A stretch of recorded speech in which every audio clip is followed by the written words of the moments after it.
අපි දන්නවා පින්විතනේ යමක් තියෙන මිනිස්සු හැමතිස්සෙම දන් දෙනවා. ඒ දන් දෙන්න පින්විතනේ ලැබෙනවා. ඒ හැටි. නැති මිනිස්සයාට පින්විතනේ නෑ. තියෙන මිනිස්සයා දිහා දැකලා ඊර්ෂ්‍යා කරනවා. ඒ ඊර්ෂ්‍යා කළා පින්විතනේ තියෙන මිනිස්සයාගේ දේවල් නැතිපංග වේවා කියලා අදිස්ථාන කරනවා. ඒක නිසා පින්විතනේ නැත්තටම නැති වෙලා නිකන් කාන්තාර බවට පත් වෙනවා. ඔබගේ මානසිකත්වය මොකක්ද? අන්න ඒකට අනුකූලවයි පින්විතනේ සබාධම ක්‍රියාත්මක වෙන්නේ. මම මෙතන මේ සබාධම කියලා කියන්නේ පින්විතනේ හුදෙක්ම විපාක ශක්තියට. එහෙනම් විපාක ශක්තිය කියන එක හැමතිස්සෙම හිතත් එක්කයි සම්බන්ධ වෙන්නේ. විපාක ශක්තිය කියන එක ඔබගේ සාක්කුවේ තියෙන සල්ලිත් එක්ක සම්බන්ධ වීමක් නැහැ. ඒක නිසා සාක්කුවේ කොච්චර සල්ලි තියනවද කියන එක අදාළ නැහැ. විපාක ශක්තියට අදාළ වෙන්නේ හැදෙන හිත.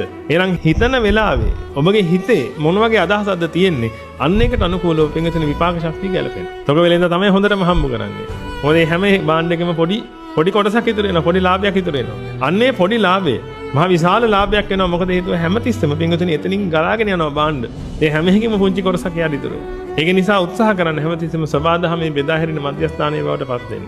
ඔබට තියෙනව බෙදන්න. ඔබට ආදරේ හම්බ වෙනවා නම් බෙදන්න තියෙනවා. රැකවරණේ හම්බ වෙනවා නම් ඒ රැකවරණේ බෙදන්න. ඒක වචන දෙකයි ඔබට කියන් තියෙන ඒ රැකවරණේ ඒ වචන දෙක කියන රැකවරණේ බෙදලා දෙන්න. ඒකවල සබාධම ඔබ තව පාවිච්චි කරන ඔය කාරණාවට.